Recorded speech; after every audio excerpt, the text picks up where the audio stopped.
자, 오늘은요, 누가복음 지난 시간에 의해서 계속 해보는데, 오늘은 주제를 누가는 예수님의 이야기를 어떤 식으로 구상을 하고 담아가려고 생각했을까 하는 그런 거에 대해서 오늘 얘기를 해볼 텐데요. 누가복음서의 편집 방법, 순서, 이거에 대해서 이제 좀 얘기를 해볼 거예요. 누가복음에 앞서서 아마 사복음서 중에 마가복음이 이제 제일 먼저 쓰였다는 게 이제 통설이거든요. 그럼 이제 누가가 이 누가복음을 쓰기 전에 마가복음은 이제 존재해 있던 거예요. 그리고 또 이제 학자들은 이제 Q 자료라고 그러는데 Q 자료. 그러니까 예수님에 관련된 여러 가지 자료들의 모음집도 그 당시에 이제 존재를 했었고, 또 이제 예수님에 대한 여러 가지 구전돼서 내려오는 그런 이야기들도 굉장히 많았단 말이에요. 그러니까 누가는 그런 자료들을 다 어느 정도 이제 수집이 됐겠죠.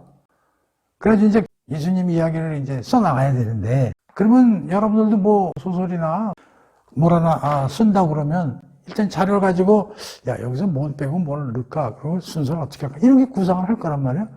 그래서 나는 누가는 그럼 어떤 식으로 이걸 구상을 하고 이제 써내려갔을까 하는 거에 우리가 한번 생각을 해보자. 그런 얘기예요. 그래서 이제 성경을 이제 누가복음을 보면 1장부터 이제 2장, 3장 쭉 해가지고요.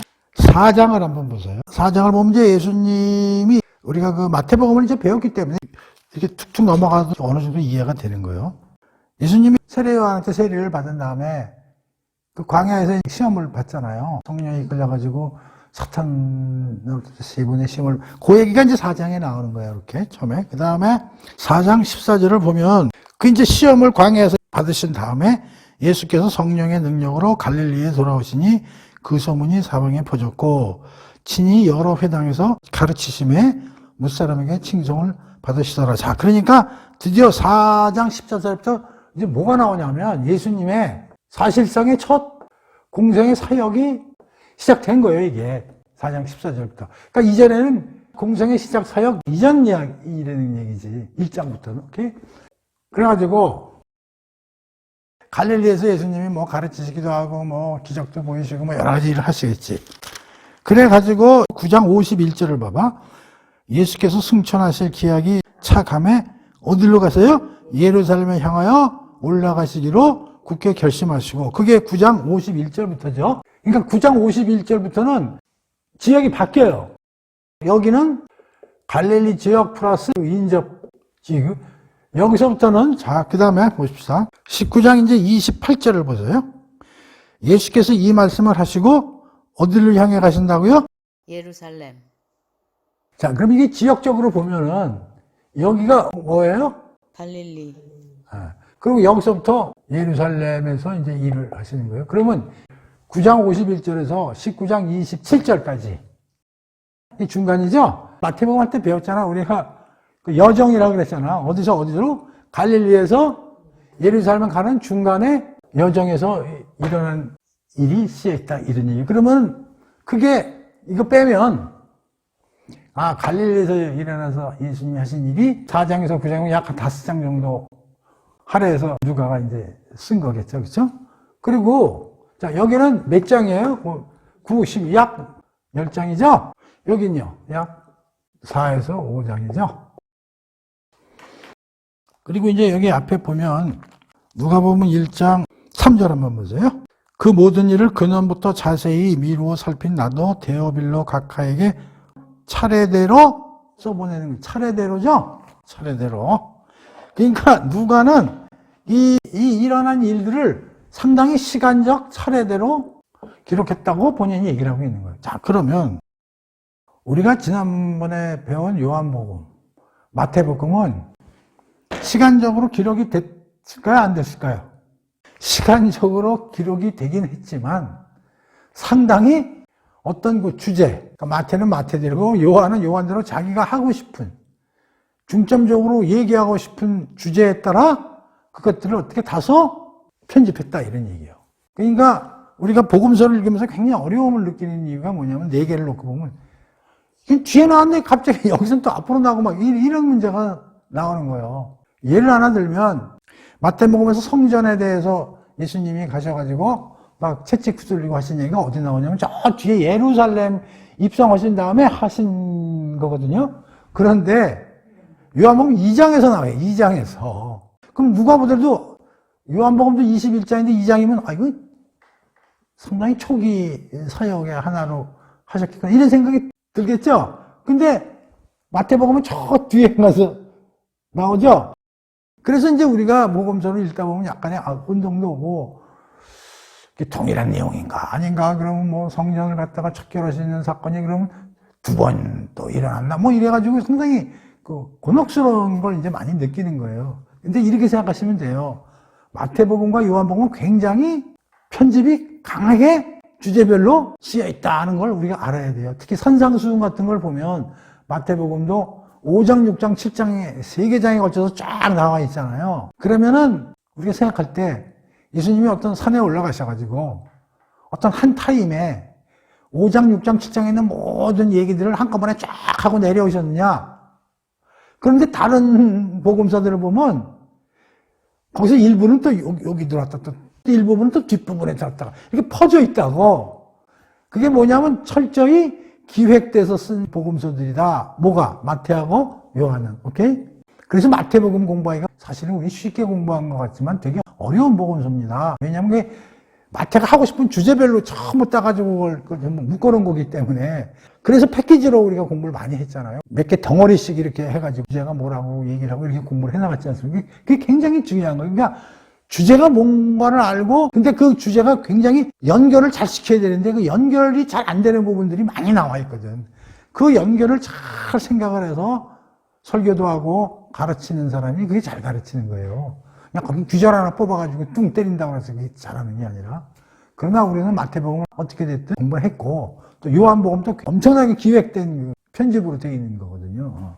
그런데 여기 누가가 뭐라고 하냐면 그 나름대로 뭐 100%는 아니더라도 시간적으로 차례대로 나름대로 기술한 흔적이 많이 보인다는 거예요. 본인이 그렇게 얘기를 했고. 그러니까 갈릴리 지역에서 하고 중간 여정, 그 다음에 예루살렘으로 가는 이런 어떤 그 여정길에서 쭉 일어난 일들이 또 여기에 시간적인 많은 순서대로 나름대로 엮여서 그림이 그려졌겠구나 이렇게 생각을 하는 거예요. 그래서 되게 편하다고. 마태복음 같은 건 읽기 어려운 복음서입니다. 요한복음도 마찬가지고요. 그래서 이제 요걸 또 여러분들이 머리에 더 놓으시라고 요걸 쭉 한번 이렇게 전반적인 그러니까 흐름과 구조가 이제 이렇게 돼 있는 거지. 그런데 여정길을 마태복음은 2장밖에 할애를 안 했다고. 마가복음은 1장이 있었고. 근데 여기는 무려 10장이 지금 기록돼 있단 말이에요. 우리가 이제 알다시피 이 뒷부분은 이제 예수님이 체포되고 재판받는 그런 내용들이 많이 들어가 있잖아요. 그리고 이쪽은 이제 갈릴리 지역에서 무리들하고 많이 이제 가르침 사역이 나와 있잖아요. 이쪽에 많다는 얘기는 뭐냐면 이쪽은 주로 예수님이 쭉 데리고 오시면서 이게 한 3일 길밖에 안 돼요. 그 갈릴리에서 예루살렘으로 들어오는 길이. 근데 10장을 할애했다는 것은 이때 예수님이 누구랑 동행을 했겠어? 제자들이죠, 그렇죠? 제자들하고 쭉 이제 여정길을 내려가시면서 물론 무리들이 따르긴 했어. 이제 무리들이 여기에 이제 우르르 따랐지만 여기서 나오는 얘기는 거의 대부분 누구한테 한 얘기냐면 제자들이란 말이에요. 그러니까 제자 교육이라고. 니들이 앞으로 어차피 이제 내가 엎드려도 남아가지고 교회도 만들고 복음도 전하고 하는 어마어마한 큰 이제 일을 해야 될 12명의 사도들 아닙니까? 그러니까 그들에게 엄청난 걸 많이 이제 가르쳐야지. 근데 가르칠 시간이 이때가 제일 많았다고 예수님이 생각하셔서 이제 이렇게 집중적으로 하고도 가르친 거고 또 누가도 여정길을 중점적으로 해서 집어넣는 거죠. 그렇죠? 그러니까 이걸 보면서 아, 누가는 이쪽에 굉장히 관심을 많이 뒀구나.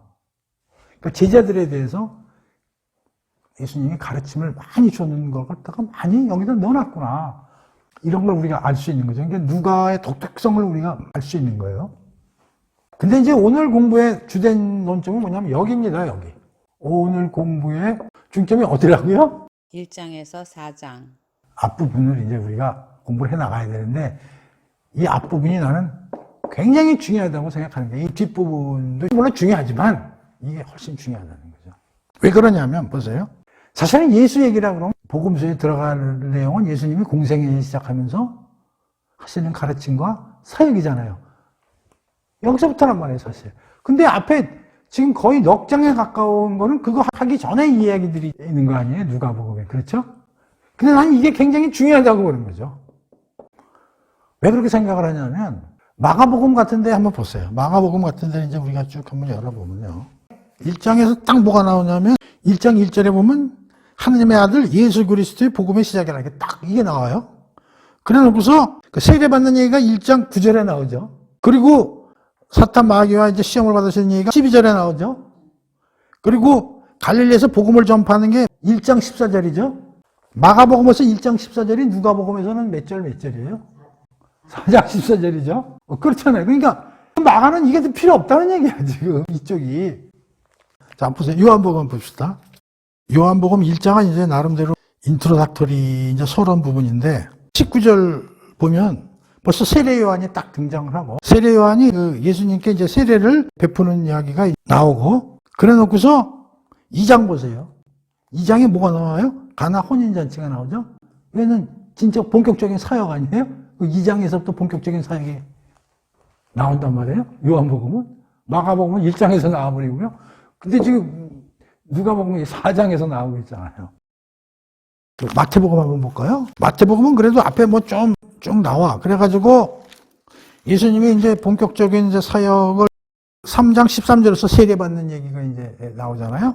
그러니까 이건 조금 그래도 앞에 예수님이 일하시기 전 얘기가 조금씩 이제 많이 들어가 있어요. 그런데 마태복음은 첫 번째 아브라함의 계보, 그러니까 아브라함과 다윗의 자손이 예수님이다. 그 얘기가 이제 앞에 나오고, 그 다음에 이제 그 동방박사가 별 따라오는 얘기가 나오고, 그 다음에 이제 13절 보면 베들레헴에서 나와가지고 2살 아래 애들은 다 이제 죽이라는 명령이 있으니까 피하러 이제 애굽으로 이제 내려가는 얘기가 나오고, 그 다음에 그 이제 헤롯 왕이 죽어가지고 다시 올라오라는 하나님의 이제 말씀이 있어가지고 다시 올라오는 그런 얘기가 이제 쭉 들어가 있단 말이에요. 그러니까 마태복음은 앞대가에 뭐가 중요하셨냐면 핵심이 이거예요.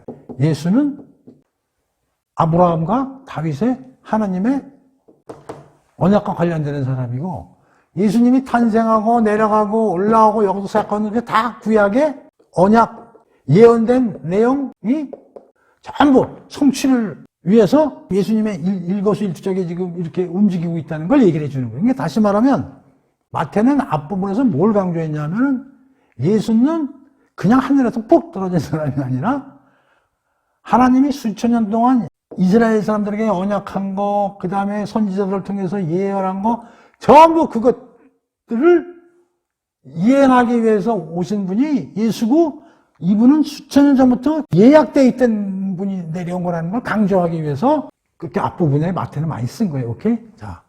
그리고 요한하고 이게 마가를 쓴 두 사람은 이런 얘기도 안 해. 그냥 예수 다이렉트로 공생의 시작을 그냥 써내려간다 이거야. 그 얘기는 뭘까요? 이 두 사람은 예수님에 대해서 그 자세히 설명을 안 해도 대충 사람들이 예수가 누구고 뭐 대충 알고 있다는 생각이 들었던 거야. 자, 근데 누가를 보자고.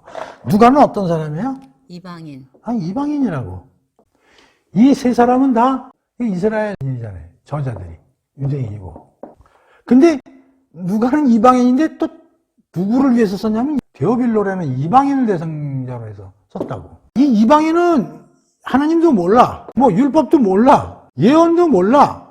제사도 몰라. 할례도 안 했어. 이런 사람들한테 얘기하면서 마태같이 계속 구약에 뭐 예언되어 있는 사람이라고 그걸 또 강조하면 좀 이상하죠. 그래서 내가 지금 예의주시하게 지금 생각하는 게 뭐냐면 누가는 4장까지 오면서 예수가 공생하기 전에 어떤 이야기들을 씀으로써 이거를 스무싱하게 예수의 사역으로 끌고 오는가 하는 난 그걸 알아보고 싶다는 거지. 그래서 그 앞부분이 되게 중요하다고 나는 생각하는 거예요. 의도를 알겠죠? 예.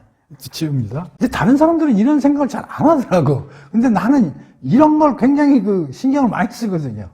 나는 이런 생각하는 게 재밌어. 성경을 보면서 뭐, 거기 뭐 내용이니 뭐 이런 것도 중요하지만, 왜 여기에 이런 게 들어갔을까? 그러니까 나는 누가복음을 공부하면서 이런 생각이 드는 거야.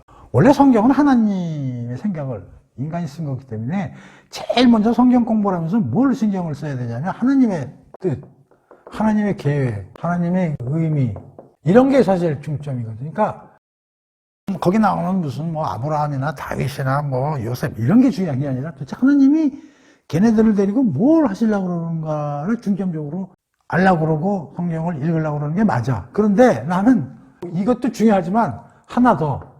누가 생각을 좀 많이 하고 싶은 거야. 하나님 생각도 하면서 누가는 왜 어떻게 이걸 서술하려고 마음을 먹었을까? 누가는 왜 여기다가 요 얘기를 넣었을까? 이런 게 이제 알고 싶은 거야. 그러니까 하나님 뜻도 알고 싶지만 왜 이방인이기 때문에 우리와 같은 이방인이기 때문에 누가는 왜 그래서 이런 생각을 했을까? 그 수많은 자료들을 가지고 예수님 이야기를 쓰면서 앞부분에다 뭘 집어넣어가지고 예수를 갖다가 끌고 나와서 설명할까 하는 걸 내가 알고 싶다는 거지. 그러니까 그걸 좀 한번 같이 공부해보자. 이제 그런 얘기요. 자, 봅시다. 이제 그 앞부분으로 들어가서. 그 오늘의 주제는 이렇게 보면 돼. 1장에서 4장 14절까지의 큰 틀. 어떻게 예수님의 공생의 사역 전에 누가가 어떤 이야기들을 담고자 했는가를 우리가 살펴보자는 게 무슨 큰 틀에서 큰 틀입니다. 오늘 하나하나 공부하는 거 아닙니다. 그 다음 시간 또 공부할 거예요. 자, 봅시다. 1절에서 이제 4절까지는 이제 그 뭐 서론 부분이니까 했고, 자, 1장 5절에서요, 25절까지요.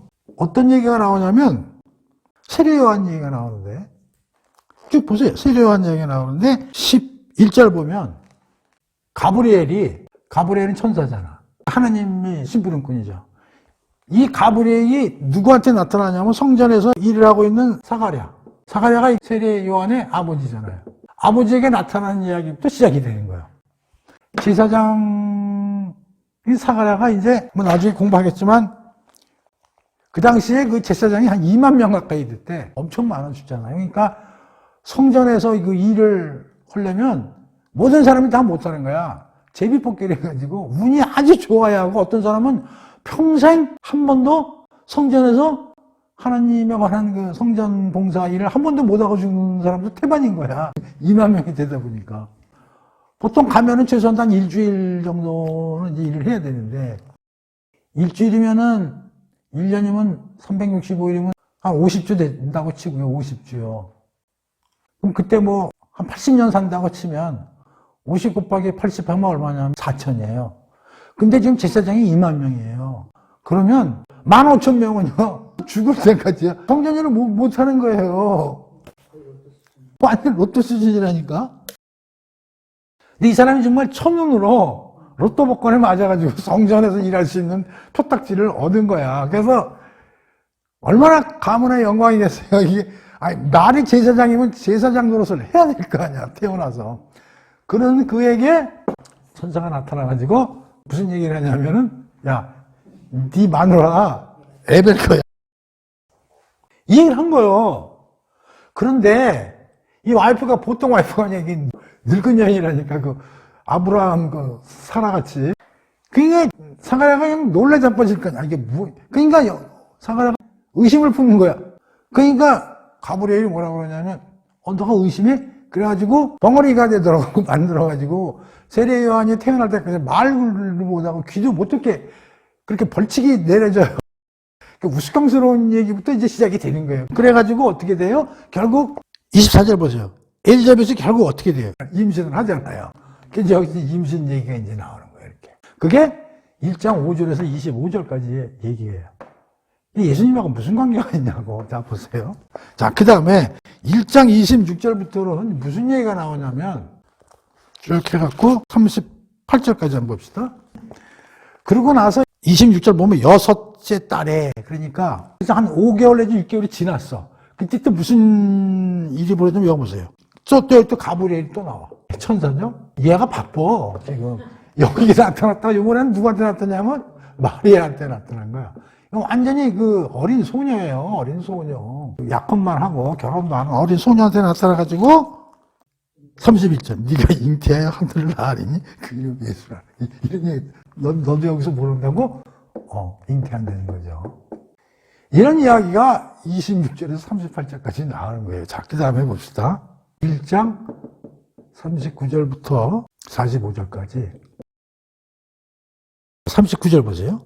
마리아가 일어나 빨리 산골로 가서 유대 한 동네에 이르니 사가랴 집에 들어가 엘리자벳에게 문안하니. 자, 여기서 마리아하고 엘리자벳은 이제 임산부죠. 이 둘이 사촌지간이에요. 사촌 이모예요. 마리아가 뛰어서 어느 집으로 가냐면 이모 집으로 가는 거예요. 그래가지고 여기서 이제 영적 교류를 하는 거예요. 이제 둘이 이제 만남을 가지고 어떤 사람이냐면 전부 생각지도 못한 일로 애를 뵌 여인이잖아요. 자, 그 다음에 1장 46절에서요, 56절까지요. 누가복음은 한 장이 굉장히 길어요. 그래서 24장으로 되어 있지만 양이 굉장히 많다고. 드디어 마리아가 이제 하느님한테 찬송을 부르는, 그걸 우리 이제 마리아의 찬가라고 그러는데 이런 이제 스토리가 나오는 거고요. 자, 그 다음에 1장 57절에서 66절까지요. 드디어 세례 요한이 출생을 합니다. 67절부터요, 80절까지요. 여기서 사가랴의 찬가가, 이게 이제 1장이에요, 이게. 굉장히 길죠? 2장은 이제 무슨 얘기가 나오냐면요. 예수의 탄생하고요. 그 다음에 예수의 어린 시절이요. 자, 2장에서 핵심이 뭔가를 볼게요. 세 개를 살펴보는데요. 자, 봅시다. 2장 8절 보세요. 이 탄생 소식을 천사가 와가지고 누구한테 제일 먼저 알려줘. 목동이에요, 이게. 마태복음에서는 동방박사가 이제 별 보고 찾아왔지만 목동은 모르는데 누가 알려줘요? 천사가 와서 이제 목동들에게 뭘 알려주는 거예요? 예수 탄생의 사실을 알려주는 거예요. 두 번째는 22절부터는 이제 얘기가 태어났어요, 예수가. 그러니까 이제 할례도 해야 되고 하나님한테 이제 그 보고도 해야 되고 뭐 이런 이제 정결 예식 법이 있는 거예요. 어딜 데리고 갔겠어요? 성전에 데리고 갔겠지. 그런데 거기서 누굴 만나냐면, 자 보세요. 25절. 시므온이라고 하는 사람이 이제 이 사람 선지자야. 근데 나이 많은 시므온을 만나게 되고요. 그 다음에 36절 보면 이제 안나 할머니를 만나는 게 과부 할머니인데요. 그래서 여기서 만나는데 이것도 어떻게 만나냐면 안나하고 시므온도 뭐 예수가 언제 거기 올지 어떻게 하는데 성령이 알려줘가지고 성전에 간 거야. 시므온하고 안나 할머니가. 그래가지고 거기서 누굴 만나니까 마리아가 애 안고 온 걸 만나게 되는 거야. 그런 스토리가 여기 이제 일어나면서 여기서 뭐가 나오냐면 28절 보면 시므온의 찬양이 나오는 거예요. 자, 그 다음에 이제 세 번째는 41절에서 마지막까지인데 여기는 12살 예수의 발언이 나와요. 엄마가 찾으러 왔을 때 뭐라 그래요? 49절 보세요. 어째 나를 찾으셨나이까? 내가 내 아버지 집에 있어야 되지.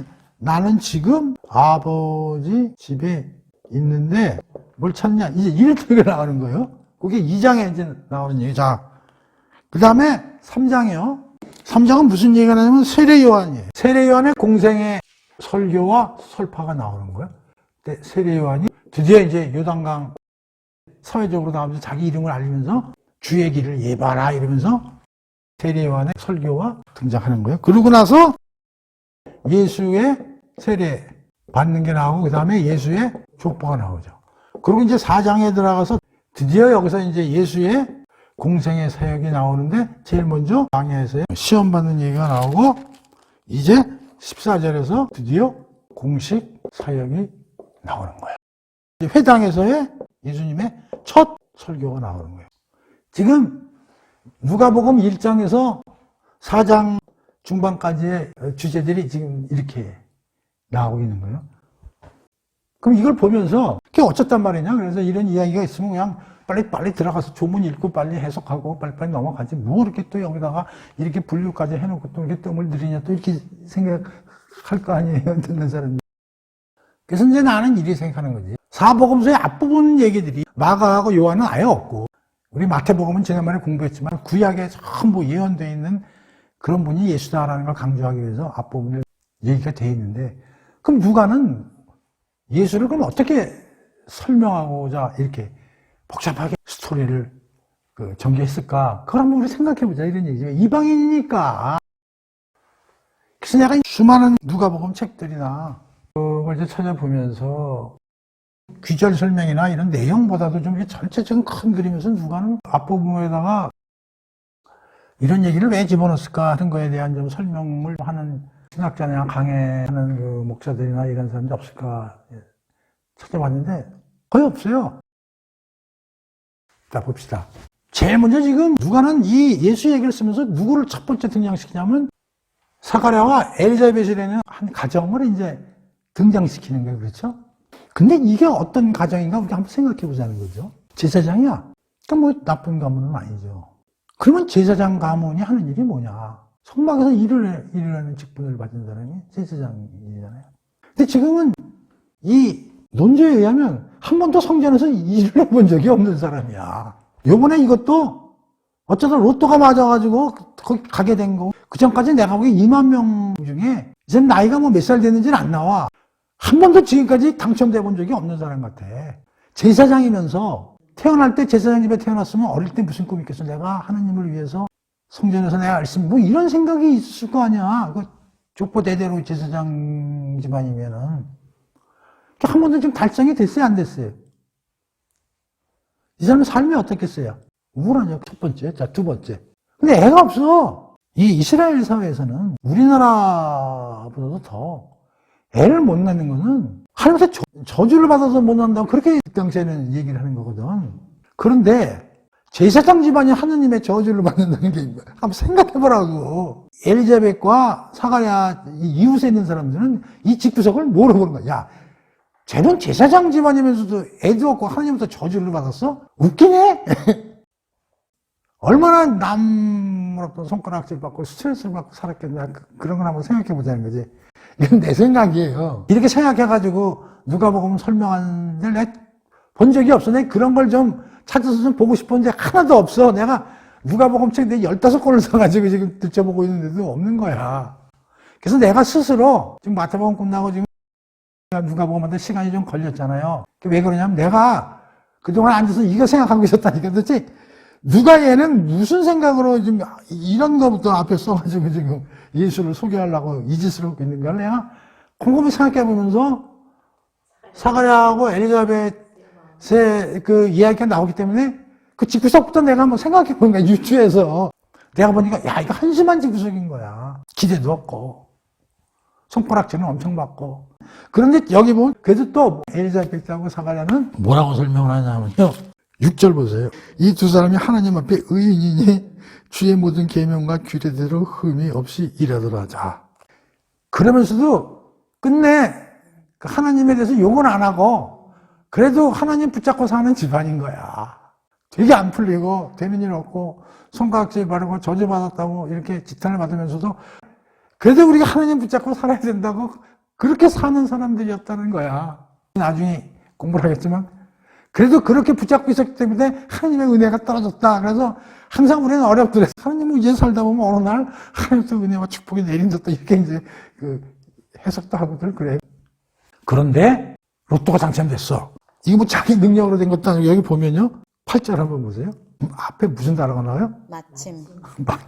마침 사가랴가 그 반열의 차례대로 제사장 직무를 마침이니까 이 마침은 하나님이 그 시간을 맞춰서 너 당첨되라. 그래서 너 거기 가서 이제 한번 해봐. 라고 얘기했다는 거야. 이게 마침이라는 게 이게 하나님의 시간이라는 거야. 걔가 뭐 잘나서가 아니라 하나님 지금 무슨 일을, 큰 일을 하시기 위해서 마침 사가랴가 당첨되게끔 만든 거야. 뭐 사가랴도 즐거웠겠지. 그 전에 잠을 못 잤을 거야. 이게 평생에 한 번 올까 말까 한 찬스가 왔으니까. 애는 없더라도 그래도 제사장에서 한번 일은 해봤다고 그래야 주위에게도 무슨 말거리가 될 거 아니야. 걔 이제 잠도 못 자고 옷도 빼입고 성전으로 새벽부터 달려가서 이제 한 일주일간 이제 일을 해야 되니까. 그리고 또 기도는 얼마나 열심히 했겠어. 그럼 거기 이제 성막 구조로 옛날에도 얘기를 했겠지만 그 전실 후실이 있어요. 그 전실은 그 법궤가 있기 때문에 거기는 못 들어가요. 그리고 이제 후실에는 진설떡상이 있고 여기 분향단이 있고 여기 이제 금촛대가 있다고. 진설떡상은 일주일마다 안식일날 그 떡 12개를 갈아줘야 돼. 그걸 이제 얘가 해야 돼, 얘가. 그리고 매일 그 향불 켜야 되고, 이거 촛불 켜고, 이 짓을 이제 누가 해야 되냐면 사가랴가 해야 되는 거야. 그리고 항상 향을 필 때는 항상 기도를 하고, 밖에서 백성들도 이 향이 원래 기도를 뜻하거든요. 그러니까 향을 할 때는 제사장도 기도를 하지만 밖에 있는 백성들도 거기에 맞춰서 기도를 해야 돼. 그러고 있는데 천사가 나타난 거야. 17절에. 깜짝 놀랐겠지. 무서워하지 말아라. 이제 천사가 원래는 영이기 때문에 육체를 안 입고 있지만 육체를 보이게끔 이제 그 현션해가지고 이제 딱 앉아있으니까 그냥 사가랴 앉아 놀란 거지. 그 뒤에 놀래지 마라 그러면서 너의 간구함이 들린지라. 그러니까 이 사가랴가 엘리자벳은 그래도 그냥 하나님 붙잡고 기도는 되게 한 것 같아. 무슨 기도? 애 하나 달라고. 근데 점점 기도빨이 좀 줄었겠지. 왜냐면 젊어서는 뭐 기도를 해도 되겠지만 이제 나이 들어서는 그 기도가 맥히겠어요? 그러니까 뭐 그래도 이제 기도를 열심히 했겠지. 그러니까 이제 너의 기도가 이제 하나님이 들으셨다 이러면서 이제 내 아내 엘리자벳이 네게 아들을 주리니 그 이름을 요한이라 해라. 그러면서 이름까지도 이제 알려준 거야. 근데 여기서 이제 사가랴가 정말이요? 뭐 이렇게 돼가지고 이제 이거하고 이게 이제 막힌 거지.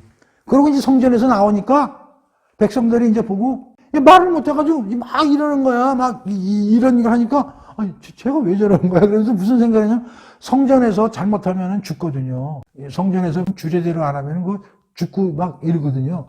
제가 뭔 일 저질렀구만, 저 안에서. 아니, 얘가 나오자마자 막 이러니까 말을 못하고 이러니까 이거 얼마나 웃겨요.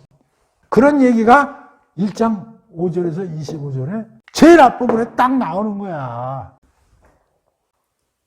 이거는 진짜로 별 볼 일 없는 집안, 그리고 모든 사람들의 지탄받는 집안, 제사장으로서 특히 롤도 제대로 못하는 집안, 하느님으로부터 저주받았다고 손가락질 받는 집안, 그러고도 둘 다 늙어가지고 이제 죽기만 얼마 안 남은 집안에 400년 동안 하느님의 말씀이 완전히 끊겨있던 유대 사회에 그 이상한 집안에 하나님이 천사를 보내서 어떤 메시지를 던졌다 이런 얘기지.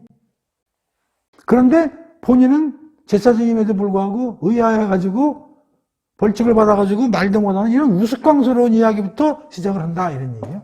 이게 무슨 얘기냐면 누가는 예수님 탄생 이야기를 처음부터 쓴 게 아니라 예수님 탄생 이야기가 메인 디쉬라면 얘는 에피타이저다 이런 얘기, 에피타이저. 그러니까 메인 디쉬가 아주 맛있으려면 에피타이저를 다 갖다가 주고서 맛을 보게 함으로써 에피타이저 맛이 괜찮네. 이 정도 에피타이저를 갖다가 내놓는 레스토랑이라면 야 메인 디쉬는 뭐 거의 의심할 필요 없이 A급이겠는데 무슨 말인지 알아요? 이 우스꽝스럽고 별 볼 일 없는 가문에 하나님이 천사를 보내서 애를 하나 주겠다는 우스꽝스러운 이야기를 통해서 하나님이 천사를 이런 집구석에 보내서 이름을 요한으로 짓고 무슨 뭐 주의 길을 예비하는 이런 어마어마한 일을 벌리시려고 지금 계획을 하고 계신 거야? 야, 그러면 그 뒤에는 메인 디쉬는 엄청나겠네? 라는 걸 보여주기 위해서 에피타이저로 이걸 골랐다. 이게 지금 일어날 수 있는 일이요? 늙은 부부가 애를 낳는 게 불가능한 일이죠? 그러면 보세요. 우리가 예수의 탄생은 얼마나 놀라운 이야기예요. 그리고 예수 탄생은 특히 사가랴 남편이 있어서 늙은 부부가 결혼해서 애 낳은 것보다도 이거는 성령이 잉태해서 낳는 얘기잖아요. 그러면 어마어마한 믿기가 어려운 얘기잖아요. 그러니까 처음부터 예수 얘기를 때리면 유태인들은 과거로부터 무슨 이사야에서 뭐 메시아가 나온다, 이새의 뿌리에서 뭐 가지에서 무슨 뭐 씨가 나오고 싹이 나오고 이런 얘기를 하니까 많이 주워 들은 거 아니야.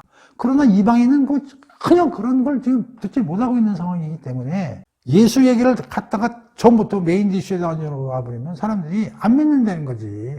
노부부가 애 낳은 것도 믿기가 어려운데 뭐 성령이 잉태됐다는 얘기는 있을 수도 없니. 그렇다고 다윗 언약 무슨 아브라함 언약이니 뭐 이사야야 선지자의 예언이니 이런 걸 얘기해 봐야 이방에는 전혀 뭐 그런 내용도 못 들을 텐데. 그러니까 누가가 기가 막히게 이거를 에피타이저로 썼다 이런 얘기지. 우리 요한복음에서 예수님을 설명할 때 요한이 어떤 기법을 썼다고 그랬어요? 로고스라는 단어를 들고 유대인들이 하는 로고스, 헬라인들이 하는 로고스라는 게 전혀 틀린 얘기지만 그걸 끌고 와가지고 그 로고스가 예수라는 걸 딱 박음으로써 예수를 드러냈듯이 이렇게 해야 덜 놀랜다 이런 얘기예요. 예수가 성령으로 잉태됐다는 얘기를 나중에 메인 디쉬에 올려놓더라도 이 사가랴와 엘리자벳 집안에서 일어난 이 엉뚱한 이야기부터 시작을 해야 사람들이 가슴을 진정시키고 쉽게 받아들일 수 있다 그런 얘기예요. 그래서 담담하게 성육신 사건을 써내려갈 수 있는 기반을 만들기 위해서 이런 에피타이저를 준비했다라고 생각해야 된다고 내가 수많은 누가복음 책을 읽어봤지만 그렇게 얘기 조금 하는 사람 한 명을 내가 찾았다 이런 얘기야. 그래서 내가 거기다 조금 엎어서 얘기하는 거예요. 하나님이 이렇게 노부부를 통해서 400년간 말씀이 맺혔던 드디어 하나님의 메시지가 천사를 통해서 이제 지금 시작되고 있구나. 그러니 기대하시라. 예수가 태어난 거 놀라지 마. 그것도 하나님 다 하실 수 있는 일이야. 자, 그러면서 드디어 6개월 있다가 가브리엘이 마리아에게 드디어 다시 다가가지고 이제 성령으로 잉태된다는 얘기를 마리아에게 가서 이제 하는 거지. 마태복음 하면서 내가 뭘 했습니까? 요셉이 마태복음에서는 천사한테 얘기를 들은 거 아니야. 네 와이프가 성령으로 잉태된다. 근데 누가복음에서는 마리아에게 다이렉트로 온다는 내용이 좀 다릅니다. 그때는 요셉한테 와가지고 먼저 알려준 거예요. 그래서 요셉이 놀라는 거죠. 과연 그 요셉이 천사의 말을 과연 엄청 기적적인 사건을 과연 받아들일 수 있겠는가. 요셉의 의로움이라는 챕터를 가지고 우리가 공부를 했고, 그 뒤에 C.S. 루이스의 책을 가지고 우리가 기적을 어떻게 바라봐야 되는가에 대해서 좀 공부를 했잖아요. 근데 누가야말로 그런 얘기를 좀 써야 돼. 여기에다 성령으로 잉태되는 거는 어떤 의미가 있고 이런 거는 한마디도 안 해. 누가는. 그리고 그냥 스무싱하게 그냥 담담하게 마리아에게 와가지고 성령으로 잉태됐다 얘기를 편안하게 쓰고 있는 게 누가야. 난 그것도 놀라운 얘기야. 내가 만약에 누가복음을 쓰는 저 사람은 별 덧칠을 해가지고 이방인에게 알려야지 이방인이 믿지 그냥 덧칠도 안 하고 해서 되겠어요? 근데 그 덧칠을 어디서 다 해버렸냐? 사가랴와 엘리자벳 집안에 이미 뒤에 얘기는 담담하게 넘어갈 수 있도록 에피타이저로 탁 쳐놨다 이런 얘기죠. 난 그래서 사가랴와 엘리자벳에 대한 그걸 이제 들고 나왔다는 게 나는 그 요한복음에 로고스를 들고 나온 것과 같은 걸로 이제 보는 것이죠. 그래가지고 또 재미나는 게 뭐냐면 누가의 참 고뇌를 내가 알 수 있는데 그러고 나서 엘리자벳과 마리아와의 만남을 기술하고 있어요. 이거 사실 별로 의미 없는 얘기거든요. 지금 이 사실이 주위 사람들이 알았다 그러면 어떤 일들이 벌어져요? 야, 마리아가 애를 뱄다고? 그거 약혼녀 아니야, 요셉에. 뭐 이런 일이 벌어져. 율법에 보면 죽어야 돼, 그거. 엘리자벳? 그 늙은 여자가 애를 뱄다? 그럼 뭔 일이야? 어떻게 이런 일들이 벌어지는 거야? 그리고 남편은 입이 돌아가고 귀도 못 들어? 야, 이게 도대체 마리아도 나가가지고 그걸 누구하고 대화를 하겠어? 엘리자벳도 참, 이거 가서 옆집 가서 얘기하기도 어렵고. 하느님이 하시는 일을 받아가지고 감사하긴 하지만 이게 바깥에 나와가지고 무슨 얼굴 쳐들고 다니기도 어려운 마당에 누가는 둘이 붙여주는 거야. 이게 굉장히 중요한 게 스피리추얼 프렌드십. 둘이 영적으로 교류하고 영적인 사람은 영적인 사람끼리 만나야 즐거움과 기쁨이 있고 그런 거야. 옆에 있는 거라고 만나봐야 두려움만 생기고 골치만 아파. 그러니까 이 애기 날 때까지 이 둘 사이의 만남을 물론 이게 하나님이 하시는 일이지만 누가는 이걸 굉장히 중요성 있게 쓴다 이런 얘기. 하나님의 일을 즐거워해야지 밖에 나가 돌아다니면 전부 의심의 눈초리를 바라는 사람들한테 두려움, 숨어야 되고 멸시받고 이러는 걸 하나님이 이 어마어마한 일을 하는데 이 두 여인을 그렇게 만들면 되겠어요? 그러니까 둘이 만나가지고 찬송이 터지게 하는 거야. 그래서 마리아의 찬송이 터지는 거고 이 엄청난 이 앞에 그 인트로덕션이 어마어마한 내용을 담고 있다 이런 얘기지. 그리고 드디어 이제 세례 요한이 출생하면서 중요한 게 뭐냐면 사가랴가 어떻게 돼요? 입이 열리죠 이제. 열리면서 그냥 하나님 감사합니다. 이 어찌 나한테 이런 일이 벌어질 수가 있습니까? 우리 애가 이 앞으로 오실 주님의 예비하는 아들을 주셨으니 막 난리가 나는 거죠. 그리고 드디어 이제 예수가 말구에서 누가는요 참 재미있는 게 한번 봅시다. 예수 탄생 얘기를 하면서요 7절 보시면 첫 아들을 낳아 강보로서 싸서 구유에 누였으니 이는 여관에 있을 곳이 없습니다. 그냥 가볍게 얘기를 하면서 그 다음에 뭐라고 하냐면 주의 사자가 양떼들한테 가가지고 좋은 소식이 벌어졌으니까 거기 가봐라.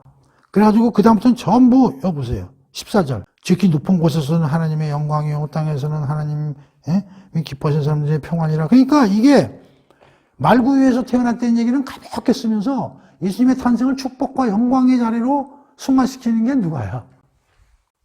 그러면서 누가는 참 재밌어.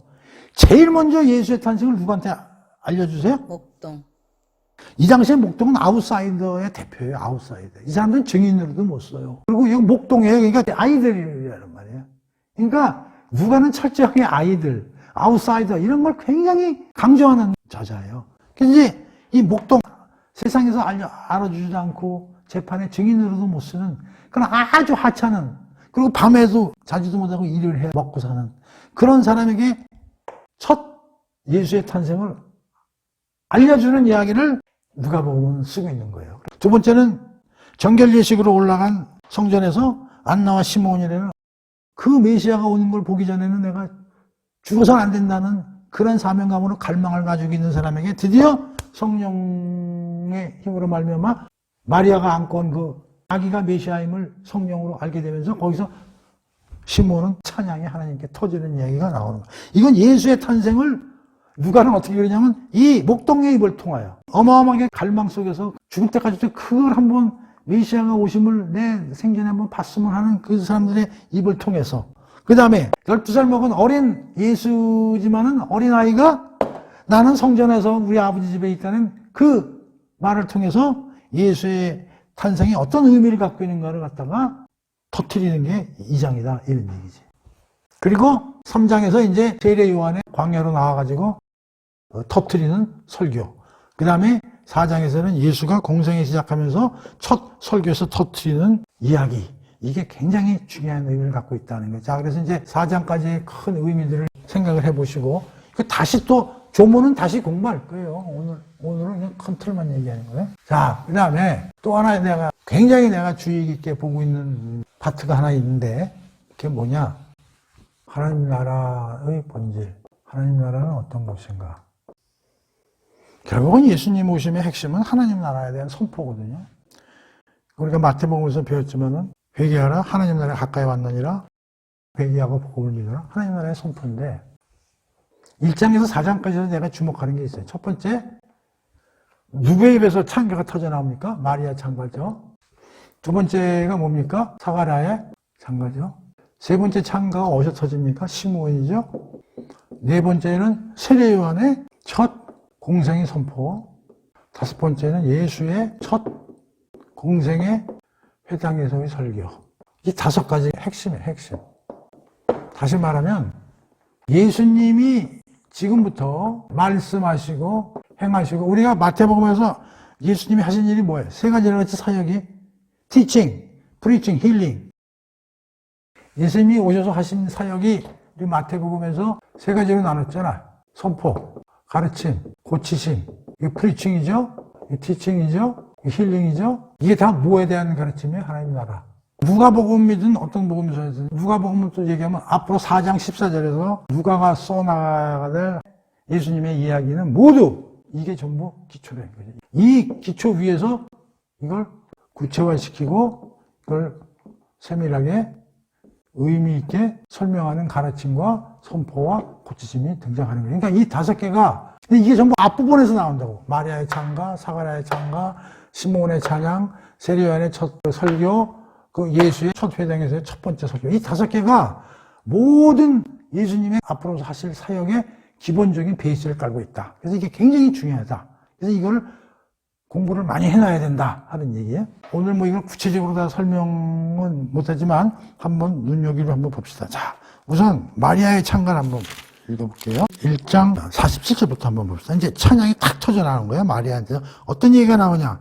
내 마음이 하나님 내 주를 기뻐하였으면 천함을 돌보셨습니다. 보라, 이제 후로는 만세의 나를 복이 있다 일컬으리다. 49절. 능하신 이가 하나님이죠. 큰 일을 행하셨으니 그 이름이 거룩하시며 긍휼하심이 두려워하는 자에게 대대로 이르는도다. 그의 팔로 힘을 보이사 마음의 생각이 교만한 자를 흩으셨고 권세 있는 자를 그 위에 내리셨으며 비천한 자를 높이셨다. 줄이는 자를 좋은 곳으로 베풀리셨으며 부자는 빈손으로 보내셨다. 자, 이게 마리아의 창가야. 이런 일을 하시기 위해서 예수님이 오신 거다. 그런 얘기예요. 굉장히 중요한 내용이에요. 자, 그 다음에 사가랴는 어떤 창가를 듣는지 봅시다. 67절 봅시다. 사가랴가 성령의 충만함을 받아 예언하여 이르되 찬송하려다 주 이스라엘의 하나님이여 그 백성을 돌보사 속량하시며 우리를 위하여 구원의 뿔을 그 종 다윗의 집에 일으키셨으며 그것은 주께서 예로부터 거룩하신 선지자의 입으로 말씀하신 바와 같이 우리 원수에게서와 우리를 미워하는 모든 자의 손에서 구원하시는 일이라. 우리 조상을 긍휼히 여기시며 그 거룩한 언약을 기억하셨으니 곧 우리 조상 아브라함에게 하신 맹세라. 우리가 원수의 손에서 건지심을 받고 종신토록 주의 앞에서 성결과 의로 두려움 없이 섬기게 하라 하셨도다. 이 아이가 내가 지극히 높으신 이의 선지자라, 예수님 앞에서 일을 할 선지자라, 일컬음을 받고 주 앞에서 앞에 가서 그 일을 준비하여 주의 백성의 그 죄 사함으로 말미암아 구원을 알게 하리니 이는 우리 하나님 긍휼로 인함이나 이로써 돈노네가 위로부터 우리에게 임하여 어둠과 죽음의 그늘에 앉아있는 자에게 비추고 우리 발을 평강의 길로 인도하시니라. 이게 이제 사관의 창간한 말. 이런 일을 하시기 위해서 예수님이 오신 거다, 이런 얘기예요. 자, 그 다음에, 자, 시몬은 28절, 2장. 시몬이 아기를 안고 하느님을 찬송해 이르되 주제여 이제는 말씀대로 종을 편안하게 놓아주시는도다. 이제는 눈을 감아도 기쁩니다. 그 얘기죠. 내 눈이 주의 구원을 보았사오니 이는 만민 앞에, 여기 만민이 중요해요. 만민. 모든 인류를 얘기하는 게 만민 앞에 예비하신 것이요. 이방을 비추는 빛이요. 이방은 이스라엘을 떠난 전 인류를 얘기하는 이방에 비치는 빛이요. 주의 백성 이스라엘의 영광이니이다. 그 다음에 드디어 3장에서 세례 요한 나타나가지고 요단강에서 설파하는 걸 봅시다. 4절, 3장. 선지자 이사야의 책에 쓴 바와 같이 광야에서 외치는 자의 소리가 있어 이르되 너희는 주의 길을 준비하라. 그의 오실 길은 곧게 하라. 그의 오실 길을 곧게 하라. 주의 골짜기가 메어지고 모든 산과 작은 산이 낮아지고 굽은 곳이 곧아지고 험한 길이 평탄하여질 것이니라. 모든 육체가 하나님의 구원하심을 보리라. 이게 세례 요한이 설파한 거. 자, 4장에서 드디어 세례 요한으로부터 세례를 받으시고 광야에서 마귀의 시험을 통과하신 후에 첫 번째 들어가가지고 말씀하신 선포 내용이 뭐냐? 4장 18절. 주의 성령이 내게 임하셨으니 이는 가난한 자에게 복음을 전하게 하시려고 내게 기름을 부으시고 나를 보내사 포로된 자에게 자유를, 눈먼 자에게 다시 보게 함을 전파하며 눌린 자를 자유롭게 하고 주의 은혜를 전파하게 하려 함이라. 자, 이게 예수님이 첫 번째 와서 우리에게 한 설교예요. 이 5개가 전부가 연결되어 있다고. 누가복음에서 핵심 사항이 뭐냐? 앞으로 일어나는 모든 비유 사건, 무슨 고침 사건, 기적 사건 다 여기 나오는 내용을 해결하기 위해서 하시는 일이다. 그런 얘기. 오케이? 그래서 그걸 잘 이제 우리가 누가복음 전체를 보면서 어디에 우리가 핵심적인 상황이 있는가를 우리가 살펴보는데 특히 앞부분에 이런 게 굉장히 중요하다 하는 걸 이제 지난 시간에 이어가지고 누가복음 이제 들어가면서 우리가 좀 크게 살펴봐야 될 내용들에 대해서 좀 알아본 거예요. 그러니까 이제 지난 시간과 이번 시간은 다 서론 부분이라고 생각하고 다음 시간에 이제 조문으로 들어가서 이제 하나하나 편안하게 살펴보도록 합시다. 자, 오늘 공부는 여기서 끝.